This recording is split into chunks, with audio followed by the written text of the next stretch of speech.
Our delicacies and conversation with Belinda Davids. We're going to continue in just a moment, but Chef Mpilo, I know that you have more for us. So what are we about to indulge in next? I'm going to finish it off with a tiramisu. This is one of our best sellers at Ethos. So you guys should better come through. Definitely. Most definitely. Because I've just recently taken the reins. Oh, that is amazing. We're coming to visit. Amazing. Most definitely. Oh my goodness, this looks absolutely amazing. Thank you so much. This is at Ethos Restaurant, so this is part of the beautiful menu that you already have for everyone to enjoy. Yes, it's part of the menu that we have, but then we'll definitely introducing a new menu as well. Yeah, under my name as well. Right. So you're only in Johannesburg. Which side of Johannesburg are you in? So in case people haven't been there before. In Rosebank. That's where you are. Thank you so much, Chef. I appreciate it. Thank you for feeding us. Thank you know, when people unite, we need to be fed. We must just eat. Always just enjoy. Eat. It must be food. Yes. Thank you so food much. of life, this. Right? This is food of life. This is beautiful. I finished it. I finished the one plate. Thank you so much, Chef Mpilo from Ethos Restaurant. Thank you so much for joining us this morning. So, Belinda, we're going to continue talking, and I want to talk about, of course, where people can find you in terms of performance. I know that there's a musical legacy, beautiful performance that can be expected till the 28th of July. We're going to get into in just a moment. But Britain's Got Talent, I mean, you made all of us, we were screaming at the top of our lungs. I like to say singing, but we were screaming at the top of our lungs because you deserved absolutely getting that far. How was that experience for you? It was an incredible experience. I mean, first of all, just to be on that stage. Yeah. You know, being in front of those judges, I was very nervous because, you know, I wasn't nervous so much for the performance. I was more nervous for the fact that, you know, I represent our country and I represent a lot of young girls and a lot of young boys and, you know, and I wanted to inspire them to the best of my ability. And as far as I went, it was an incredible experience. It's a big stage. It is. It's a big audience. It's just everything about it is just screams exposure. You're right.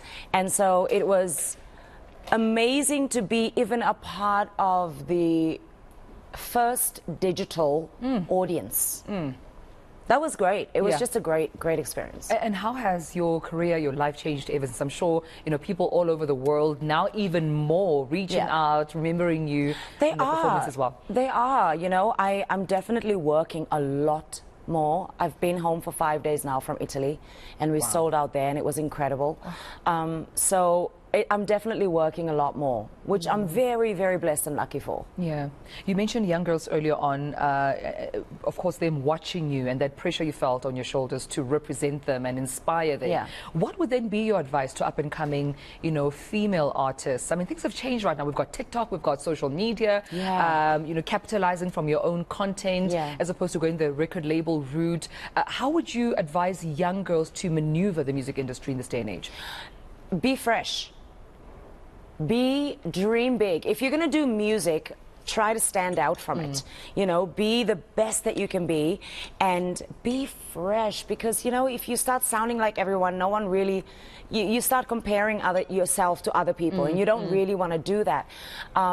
It takes a lot of hard work to be in the industry, in the music industry. It takes a lot of hard work. Be prepared for that and be able and willing to put in the hard work. He's just come to put like flowers. Oh, wow, that's beautiful. They're like little edible flowers. I love it. Right. Thanks, Chef. Thank you so much. Thank you so much. Belinda, also just talking, you know, about that, I think I remember speaking to another artist, you know, a couple of months ago saying, also, being in the music industry requires you to be business-minded. Definitely. Knowing your contracts, knowing the lingo, etc. It's not just about the talent. Hence, later on, we read in the media about contracts gone wrong because, you know, of the lack of information and awareness. How important is that? It's so important. I mean, when you sign a contract with a record label, you're signing a 10, 20 thick page contract and you know no one really wants to go through that and you think that people want the best for you so they put that you know what I mean, you think that the contract wants the best for you. Just be mindful. Read on management, read on business, get your degree if you have to, so you know what's happening around you. Absolutely. You know, it's important to have that business savvy in order to be in the industry because if you don't, then you'll lose, won't you? You will lose. You will lose. And I've seen how that loss results in depression, in suicide. It affects your mental health. And just touching on that, I mean, how have you kept your mental health in check? We spoke about how music is a healing, proponent, and how you use your voice to heal, like many other artists may believe. But how did you use your music to heal others while you yourself need to make sure that your mental health is in check, particularly when we talk about COVID and the pandemic? Listen, the pandemic was hard for all artists because we depend on people. Music, however, will always be around me in my house. If I'm sure when I'm 100, I'm still going to be on stage performing because that's what music does for me, not just for other people and what I see it does to other people, but for me, it's important. I sing to my younger son. I still do. He's 10 years old. And when I put him to bed, I sing for him. I'm singing around my house. Do you know what I mean? It's important because I feel like when you sing and when you're in music, it has that therapeutic effect, which is, it's just amazing. Yeah, we need some of that. So please tell us more about the performances coming up to the 28th of July so we can get our fair share of being sang for. Right. Tell me more about, what, for those who haven't attended yet, because, you started back on the 18th, the 21st rather of July. It's running through the 28th of July, I understand? Right. Yeah, so tell me more about that, please, the performance. We're doing the show at the Joburg Theatre where it all started. This is the 10-year anniversary. We started last night. It was incredible. And we're bringing you a bigger show. We've got the Joburg-Johannesburg Orchestra with us. We've got an amazing stage setup. We have an amazing tech team that gives you visual amazingness. And then we're doing all of our #1 hits from the beginning of a career right up until the end of a career.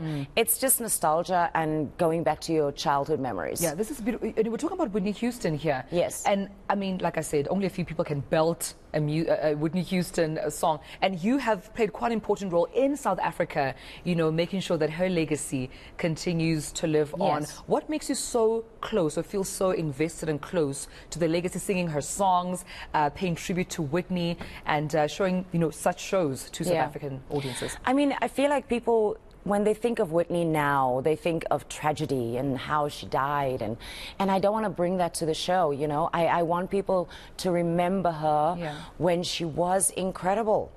Because she was an amazing artist. Think about it. The woman sold millions of records. And she had how many #1 hits? Oof. Can we just take a moment? We can start with Where Do Broken Hearts Go. We can start with The Greatest Love of All. That was actually written by George Michael, but she made it famous. Dolly Parton, I Will Always Love You, and she made it famous. So, I mean, I'm close to that, and it's so important for me to keep her legacy alive. Right. So that people can remember her only in her best times. All right, well, I appreciate you, Belinda. Thank you so much. Excitingly, you'll be performing for us, so thank you so much for joining us and talking to me this morning. I cannot wait. That's exactly what's coming. Of course, Belinda Davids up next.